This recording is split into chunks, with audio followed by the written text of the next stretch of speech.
semuanya, perkenalkan saya Jasmine Tania Maheswari dari kelas X10 absen 15 yang akan menceritakan ulang teks biografi dari Dewi Sartika. Dewi Sartika adalah seorang pejuang emansipasi wanita di zaman sebelum kemerdekaan. Ia adalah pelopor dari sekolah istri. Dewi Sartika lahir di Cicalengka, Bandung, Jawa Barat pada tanggal 4 Desember 1884. Ayahnya bernama Raden Somanagara adalah seorang pejuang kemerdekaan. Terakhir, sang ayah dihukum buang ke Pulau Ternate oleh pemerintah Hindia Belanda hingga meninggal di sana.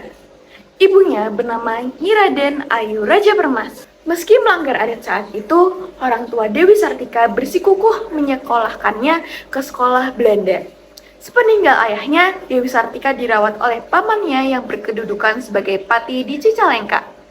Dari pamannya, beliau mendapatkan didikan mengenai kesundaan, sedangkan wawasan kebudayaan barat diperoleh dari berkat didikan seorang nyonya asisten residen bangsa Belanda. Sejak kecil, Dewi Sartika sudah menunjukkan bakat pendidik dan kegigihannya untuk meraih kemajuan. Sambil bermain di belakang gedung kepatihan, ia sering memperagakan praktik di sekolah, seperti mengajari baca tulis dan bahasa Belanda kepada anak-anak pembantu di kepatihan. Papan bilik kandang kereta, arang, dan pecahan genting dijadikannya alat bantu dalam proses mengajar. Dewi kecil selalu bermain sekolah-sekolahan dengan teman-teman anak perempuan sebayanya. Ketika itu, ia sangat senang berperan sebagai guru. Waktu itu, Dewi Sartika baru berumur 10 tahun ketika Cicalengka digemparkan oleh kemampuan baca tulis dan beberapa patah kata dalam bahasa Belanda yang ditunjukkan oleh anak-anak pembantu kepatihan. Keempat, karena waktu itu belum banyak anak-anak apalagi dari golongan rakyat jelata yang memiliki kemampuan tersebut dan diajarkan oleh seorang anak perempuan. Berpikir agar anak-anak perempuan di sekitarnya bisa memperoleh ilmu dan kesempatan yang sama dalam memperoleh pengetahuan, maka ia berjuang mendirikan sekolah di Bandung, Jawa Barat. Ketika itu, ia sudah tinggal di Bandung. Perjuangannya tidak sia-sia.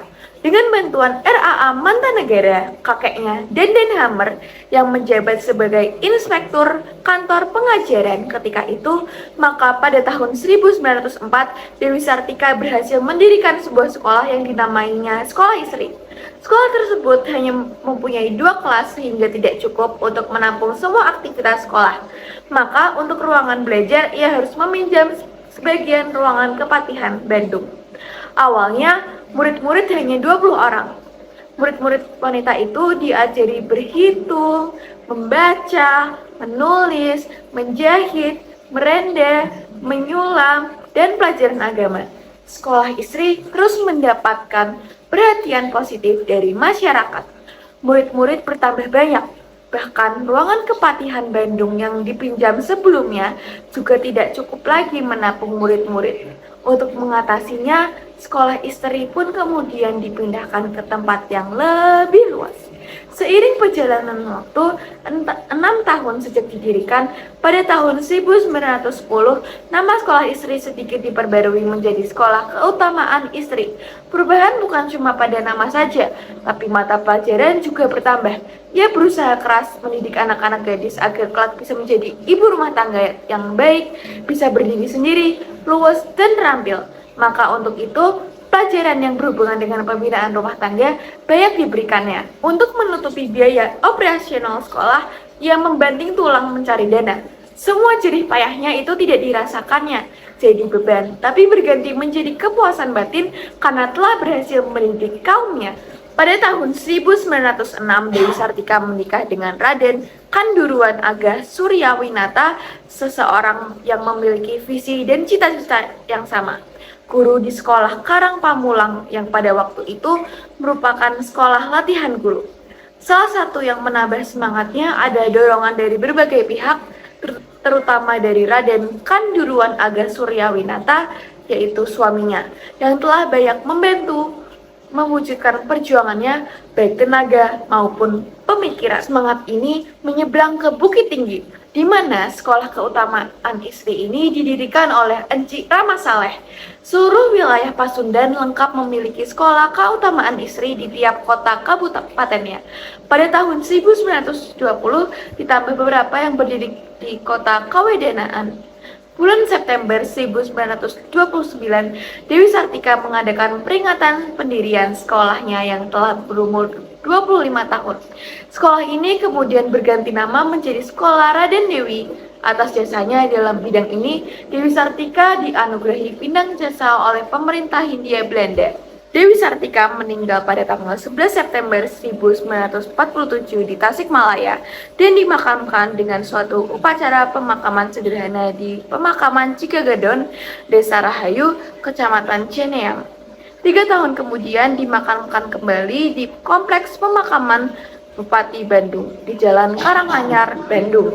Prestasi Dewi Sartika dalam memajukan pendidikan untuk kaum pribumi, khususnya untuk kaum perempuan, membuat pemerintah Indonesia menganugerahkan Dewi Sartika sebagai pahlawan nasional pada tahun 1966. Kata bijak di atas sangat tepat sebagai panduan untuk semua bangsa yang hendak menubuatkan seseorang sebagai penerima gelar kehormatan pahlawan di negaranya. Terlepas dari bentuk atau cara perjuangannya, seseorang pahlawan pasti telah berbuat sesuatu yang heroik untuk bangsanya, sesuai kondisi zamannya. Demikian halnya dengan Raden Dewi Sartika. Jika pahlawan lain melakukan perjuangan untuk bangsanya melalui perang frontal seperti angkat senjata, Dewi Sartika memilih berjuang melalui pendidikan, yakni dengan mendirikan sekolah. Berbagai tantangan, khususnya di bidang pendanaan operasional sekolah yang didirikannya, sering dihadapi. Namun berkat kegigihan dan ketulusan hati untuk membangun masyarakat di negerinya, sekolah yang didirikannya sebagai sarana pendidikan kaum wanita bisa berdiri terus, bahkan menjadi panutan di daerah lainnya. Sekian teks biografi dari Dewi Sartika yang dapat saya sampaikan. Terima kasih. Mohon maaf bila ada kesalahan.